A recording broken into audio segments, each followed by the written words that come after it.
Olá pessoal, sejam bem-vindos ao curso de Arquivologia. Meu nome é Cristiano Silva.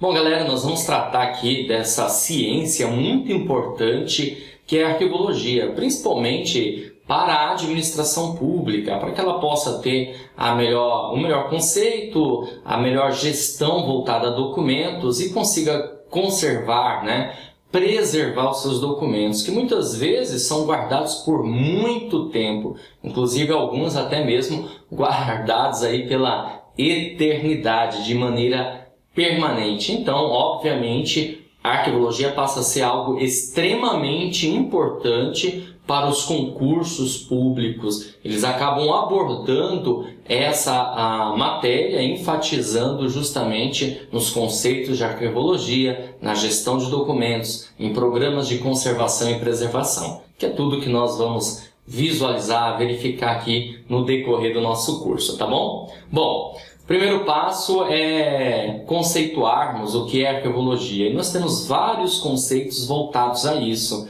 E eu quero que você acompanhe aí comigo, olha só. Bom, o primeiro conceito que nós temos aqui sobre arquivologia é que a arquivologia ela é uma ciência, né? Ela é uma ciência, ela é uma disciplina, podemos assim entender, tá bom? Uma disciplina que estuda as funções do arquivo e os princípios e também técnicas, tudo bem? A serem observadas na produção, na organização, na guarda, na preservação e utilização dos arquivos. Também, na verdade, chamada de arquivística. Então, se na sua prova, por exemplo, cair essa palavrinha aqui, arquivística, você pode entender como correto, é o mesmo que falar arquivologia, uma disciplina, na verdade uma ciência que vai estudar todas as funções do arquivo, desde o momento que ele é produzido até o momento que ele é eliminado, destruído, ok? Bom, um bom conceito que nós temos, na verdade, está na Lei dos Arquivos, que é a Lei 8.159/91. A lei ela regulamenta justamente sobre arquivologia, que para nós que estudaremos essa matéria passa a ser de suma importância. E a lei, na verdade, ela dispõe de uma política, na verdade, uma política nacional de arquivos, também, sejam eles públicos, sejam eles privados, esses arquivos. E, claro, outras providências, obviamente, necessárias aí. Bom, então vamos lá, O primeiro conceito que nós temos aqui, gente, é do artigo 2º da Lei 8.159 de 91, perdão, tá? Lei 8.159 de 91, que especifica para a gente justamente o conceito de arquivos, tá bom? Então, arquivo é o conjunto de documentos. Eu quero que você realmente guarde muito bem essa informação. Conjunto de documentos, tá bom? Esses documentos eles podem ser produzidos ou eles podem ser recebidos. Da mesma forma que um órgão, uma instituição pública, até mesmo você como pessoa física no seu dia a dia, você recebe documentos, você também pode, obviamente, vai produzir no seu dia a dia, tá? Então, algo natural que acontece de forma cotidiana mesmo, Produção e recebimento de documentos. Então, conjunto de documentos produzidos e recebidos por órgãos públicos, instituições de caráter público e entidades privadas, em decorrência do exercício de suas atividades essas específicas, bem como por pessoa física, qualquer que seja o suporte da informação ou natureza dos documentos. Vamos dar uma discutida aqui nesse artigo 2º, Esse artigo 2º informa que arquivo vai ser o conjunto de documentos produzidos e recebidos por qualquer pessoa, seja ela física, seja ela jurídica, tanto que coloca aqui, instituições de caráter público ou entidades privadas, e em decorrência de suas atividades. Por exemplo, eu, professor, estou, na verdade, produzindo documentos. Você adquiriu o nosso curso preparatório e, consequentemente, você recebeu certas informações, certos documentos aí no seu e-mail, não é verdade? Para você ter acesso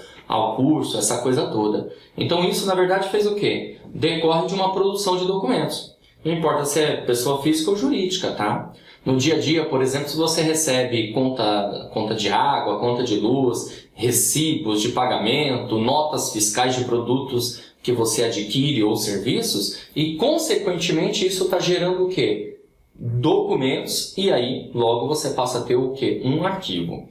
Esse conceito que está no artigo 2º da Lei 8.159/91 é um dos conceitos mais importantes que nós temos. Aliás, voltando ao conceito de arquivo, é o que você mais tem de levar em consideração na hora de uma prova de concurso, tá? Bom, e nós temos aqui também um conceito do artigo 7º da Lei 8.159/91, que ele é um pouquinho mais apurado, posso dizer assim, ele é mais específico, tá? Ele diz assim, ó, arquivos públicos são os conjuntos de documentos produzidos e recebidos no exercício de suas atividades por órgãos públicos, tá? Ó, de âmbito federal, estadual, Distrito Federal e municipal, em decorrência de suas atribuições, né, funções, sejam elas administrativas, legislativas e judiciárias.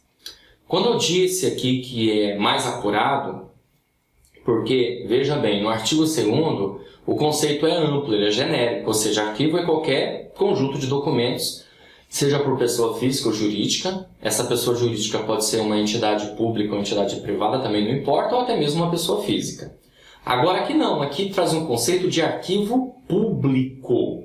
Então, obviamente, esse conceito de arquivo público, ele é muito mais, como posso dizer para você, né? Mais apurado, mais detalhado, tá bom? Então, um conceito aqui que a gente tem mais detalhado de arquivo, tanto que o artigo 7º ele vai especificar o que é arquivo público. Aí, nesse caso, tem que estar de acordo com esse conceito, né? De órgãos públicos, não importa o âmbito, federal, estadual, distrital ou municipal, tá bom? E temos aqui o conceito também do artigo 7º, parágrafo 1º. Olha só, são também públicos os conjuntos de documentos produzidos e recebidos por instituições de caráter público, ok? Por entidades privadas encarregadas da gestão de serviços públicos no exercício de suas atividades, tá certo? Agora, veja bem, galera, nós temos variados conceitos de arquivo. Por exemplo, nós podemos falar também, né, obviamente que você viu aqui o conceito mais importante, como conjunto de documentos produzidos e recebidos. Está vendo aqui a imagem? Ó, conjunto de documentos produzidos e recebidos. Pode ser por uma entidade coletiva, um grupo, né? Uma entidade pública, uma entidade privada, uma pessoa ou até mesmo, obviamente, uma família, no desempenho de suas atividades, independentemente da natureza do suporte. Ou seja, independe aqui, na verdade, da natureza do suporte, significa que independe onde essa informação está registrada. Tá bom? Suporte aqui é o material, vamos dizer assim, físico, ou não necessariamente físico, mas que a informação estará registrada. Tá certo? Então, um conceito aí de arquivo, como eu falei para você, mais importante. Mas, nós podemos também chamar arquivo de um móvel. Olha só, um móvel para guardar documentos. Dá uma olhada aqui, repara nesse móvel, né? Ele tem pastas, né? Aquelas pastas que nós guardamos dentro desses móveis, né? Que obviamente nós vamos chamar esse móvel de arquivo. Mas podemos também chamar arquivo de local onde o acervo documental será guardado ou as instalações onde funcionam os arquivos. Por exemplo, nós vamos ter aqui uma organização, tá? Uma instituição. Não importa se ela é pública ou privada, tá? Só para você visualizar aqui comigo. Então, nós temos essa instituição. Aí, essa instituição, ela tem... Deixa eu só trocar de cor aqui para você visualizar melhor. Ela tem um setor próprio, que é o setor de arquivo. Tá bom? O setor de arquivos. Onde todos os documentos daquela instituição são guardados aqui, ó. Ou seja, um local específico de guarda. Então, logo, nós podemos também conceituar dessa forma, local onde o acervo documental será guardado, ou simplesmente as instalações onde funcionam os arquivos, tá bom? Então, você viu que a gente já tem 3 conceitos aí, né? Conjunto de documentos, um móvel simplesmente, ou um local, algo mais amplo. E temos mais um conceito a respeito de arquivo, olha só. Órgão governamental ou institucional cujo objetivo seja o de guardar e conservar a documentação. Então veja que aqui a gente tem um conceito muito mais amplo ainda, como por exemplo o Arquivo Nacional, onde se guarda documentos, né, de cunho histórico, vamos dizer assim, né? Então os documentos aqui são guardados de cunho histórico, de pesquisa, tá bom? Então eles são guardados neste local chamado aí arquivo. Aí você vai ter o arquivo estadual, o arquivo municipal, obviamente o arquivo nacional, onde ele acaba recebendo documentos de entidades federais, no caso do arquivo nacional. Assim como o arquivo estadual vai receber documentos de entidades públicas estaduais e o municipal de entidades municipais, tá certo? Órgãos. Então é um órgão governamental ou institucional que vai ter ali o objetivo de guardar e conservar toda a documentação daquele ente federado, tá certo? Ente federado, só para você visualizar mais uma vez e entender cada vez mais nossa matéria, ente federado nós podemos entender como o DEMO, tá bom? O DEMO, o que é o DEMO aqui? Distrito Federal, Estados, Municípios e União, ok? E aí nós vamos ter os órgãos, né, voltados a essa administração pública direta, até mesmo indireta, né, que são as fundações, autarquia, sociedade de economia mista e empresas públicas. Obviamente que os documentos deles também precisam ser guardados num determinado lugar, tá? Então, quando passa a ter cunho histórico de pesquisa, é guardado no Arquivo Nacional, ok? Galera, e tem um questionamento aqui que as bancas examinadoras adoram perguntar, que é a diferença de museu, arquivo e biblioteca. Nós temos documentos, ok? Mas nós vamos ter diferenças entre eles, dos conceitos. Por exemplo, vamos lá. No caso do arquivo, os documentos eles são produzidos e recebidos. Recebidos, tá? E isso acontece naturalmente, de maneira natural. Nós até comentamos, dizendo o seguinte, que é de maneira orgânica. Uma importância que você tem que guardar aqui do arquivo, documento de arquivo, é que o documento de arquivo, os documentos são acumulados, tá bom? Eles são acumulados, ou seja, nós não colecionamos documentos de arquivo. Você, por exemplo, não guarda sua CNH, sua certidão de nascimento, casamento, sua conta de luz, um recibo de pagamento, porque você quer colecionar. Você acumula, e você acumula justamente por quê? Para uma utilidade futura. É por isso que você acaba guardando documentos, ok? Então nós acumulamos no nosso dia a dia. Os documentos são acumulados, documentos de arquivo. E outra informação importante aqui para você, tá? Os documentos de arquivo, ou eles são feitos em uma única via, tá bom? Ou cópias limitadas.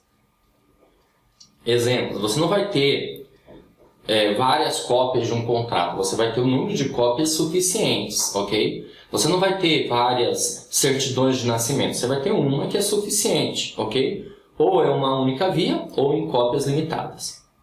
O museu, na verdade, ele já trata de documentos, de objetos de cunho histórico, de pesquisa, tá bom? E aqui a gente vai ter a ideia de documentos tridimensionais, né? Na verdade, mais a ideia de objetos, no caso do museu. Já o documento de biblioteca, os documentos de biblioteca, eles são colecionados. Olha a diferença, gente. Colecionados. Então, enquanto os documentos de arquivo são acumulados, os documentos de biblioteca são colecionados. E normalmente essa coleção acontece por temas, eles são temáticos. E normalmente nós vamos ter várias cópias, vários exemplares.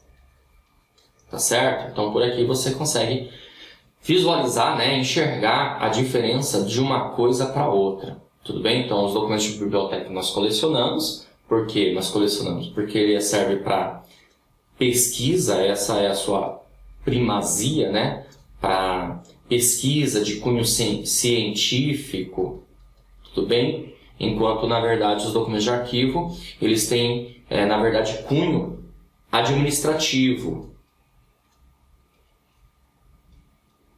Então, essas são as diferenças que nós podemos observar aí entre documentos de arquivo e documentos de biblioteca. E vai por mim. Isso normalmente cai em prova de concurso. E aí, a banca examinadora procura fazer o quê? Misturar esses conceitos. Então, entender essas diferenças é de suma importância, ok? Vamos dar continuidade. Bom, galera, então, logo você conseguiu compreender aqui, né, que arquivo é um conjunto de documentos e que o importante é você entender que o documento de arquivo ele é acumulado por conta da produção e do recebimento. E nesse caso aqui, pode ser tanto de pessoa jurídica como também pode ser de pessoa física. Opa, deixa eu só colocar aqui, pessoa física, tudo bem? Pode ser uma entidade pública ou uma entidade privada. E nós temos diferentes conceitos aí para museus e bibliotecas. Principalmente no caso de biblioteca, já que biblioteca, diferentemente do arquivo, ele não é acumulado, e sim colecionado, tá bom? Já o documento, né, de arquivo, ele é acumulado. Nós acumulamos, tá bom? Ah, professor, mas eu coleciono documentos em casa. Por exemplo, tem um monte de documentos da certidão, da nota fiscal que eu comprei da primeira geladeira em 1976, até hoje eu não joguei fora. Tudo bem, mas é porque aquilo passou a ter cunho histórico para você, valor histórico, ok? Conta a sua história. Então, como uma foto, por exemplo, você não vai simplesmente jogar fora, né? Jogar no lixo. Então, você vai, na verdade, guardar. Mas veja que aquele documento, aquela nota fiscal, seja o que for, ela não foi, na verdade, produzida nesse sentido de você guardar para a vida inteira, por conta de um cunho científico, um cunho histórico, né, de valor sentimental. Você guardou porque havia uma necessidade ali de você guardar para servir de prova, para uma utilidade futura, entendeu? Vamos imaginar que de repente lá a geladeira que você comprou deu pau, deu problema, você tem a nota fiscal ali, o certificado de garantia, para que você possa levar até autorizado e, consequentemente, consertar, né, esse bem, esse produto, tá? Mas veja, quero que você entenda, não foi, na verdade, o motivo pelo qual ele foi produzido ou recebido, diferentemente do documento de biblioteca. Então guarde essas diferenças, que é muito importante, porque essas diferenças normalmente costumam cair em prova de concurso, tá bom? Bom, beleza? Então essa aqui foi a nossa primeira aula de arquivologia, conceitos de arquivos ou arquivologia, né, arquivística, para que você possa ter uma noção aí referente à nossa matéria, tá bom? Eu fico por aqui e a gente se vê numa próxima oportunidade. Valeu! Olá, tudo bem com você? Seja bem-vindo aqui ao Vencendo Concursos. Você acaba de assistir a uma aula ou uma parte das muitas aulas que nós temos aqui no curso preparatório para a Câmara de Cajamar. Olha só, o nosso curso ele vai servir principalmente para os cargos de agente de serviços administrativos e também oficial legislativo, mas serve como base para os cargos de ensino fundamental e também para o cargo de analista legislativo na área administrativa. E se você chegou até aqui, gostou dessa aula que assistiu, quer continuar? Nós temos o curso preparatório completo para você. É o curso Gabaritando Câmara de Cajamar. Inclusive, eu quero mostrar para você aqui quais são as vantagens do nosso curso preparatório. Em primeiro lugar, acesso imediato. Então, no momento que você adquirir o curso preparatório, você já recebe no seu e-mail os dados de acesso e já começa a navegar imediatamente na plataforma. Acesso ilimitado, ou seja, você poderá assistir às aulas quantas vezes você quiser, não tem limitação, tá bom? De visualizações. Teoria e questões comentadas. Aliás, são centenas de questões comentadas pelos nossos professores. E material em PDF para que possa complementar os seus estudos. Sempre gosto de lembrar que o nosso foco aqui são aulas em vídeo, tá? Mas o material em PDF complementa isso aí para você. Bom, e é o seguinte, estamos com valor de lançamento, hein? Você tem que aproveitar essa grande oportunidade de dos 397 por apenas R$ 297 ou em 12 vezes de R$ 29,65. É uma excelente oportunidade para você estar estudando para esse concurso. Como que você vai fazer para adquirir o curso preparatório? Abaixo do vídeo, na barra de descrição ou na barra de comentários, vai ter um link. Você vai clicar nesse link e vai ser redirecionado à página do curso. Lá encontrará todas as informações e por lá, obviamente, conseguirá fazer a sua matrícula no curso preparatório. Vai ter um botãozinho amarelo, você vai clicar nesse botãozinho amarelo, preencher seus dados, escolher a forma de pagamento e pronto. Mas caso você tenha alguma dúvida, entre em contato conosco pelo WhatsApp, nossa central de atendimento, o 11 94 783 8693 ou o 97465 6052. Ou lá na página do curso tem também um chat online, você pode clicar no chat e falar com um dos nossos consultores para sanar suas dúvidas relacionadas ao curso preparatório, tá bom? Bom, é isso, vou ficando por aqui, um grande abraço para vocês, a gente se vê dentro da plataforma. Ó, clica no link agora e já faz a sua matrícula.